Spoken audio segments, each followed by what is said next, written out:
Uncle Bry here, gulay at pritong galunggong sa araw na ito.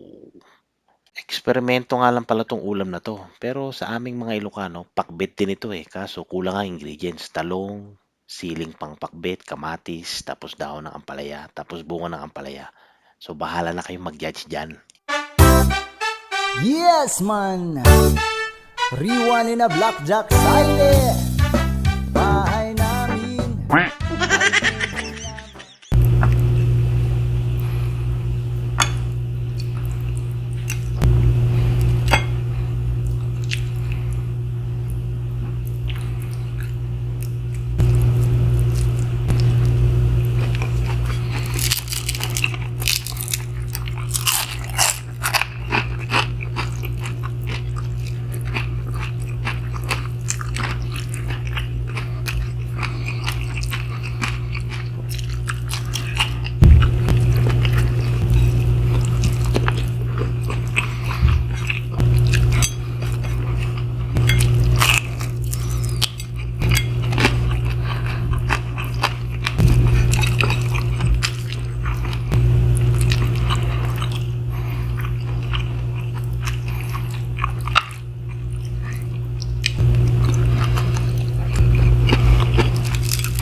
Mag-stay ka lang sa video na ito para malaman mo kung paano gawin.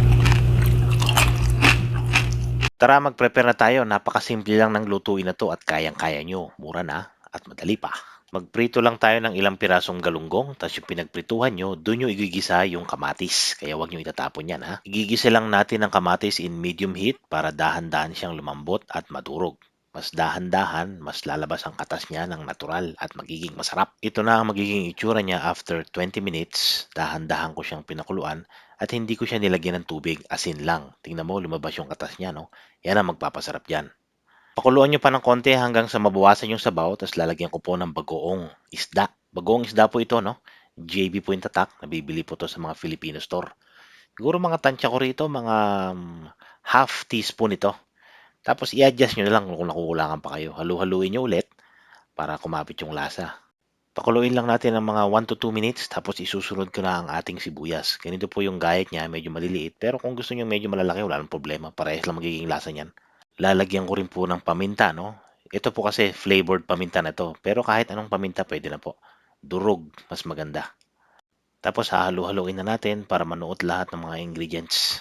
Pinakuluan ko lang siya ng mga 5 to 10 minutes para mabawas-bawasan yung sabaw. Tapos lalagyan ko na ng mga gulay. Ang unang ilalagay ko rito, yung siling habang maninipis. Native na sili po ito and galing po sa aming mini garden. Hindi po siya maanghang kaya kahit po bata pwedeng kainin ito. Masustansya po ito.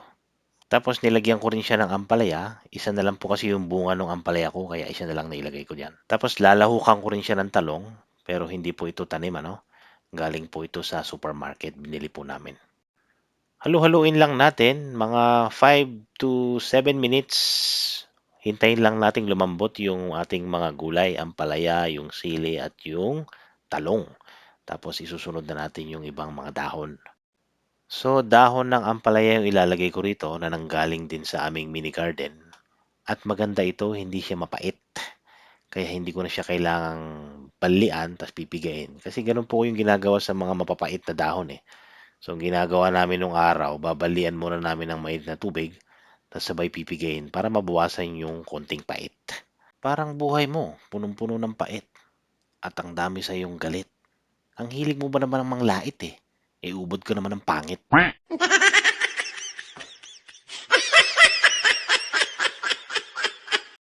Para po sa aking masugid na mga viewers na hindi pa nakafollow, i-follow niyo lang po ako sa aking Facebook account, YouTube, or TikTok para po maging updated kayo sa aking mga latest videos.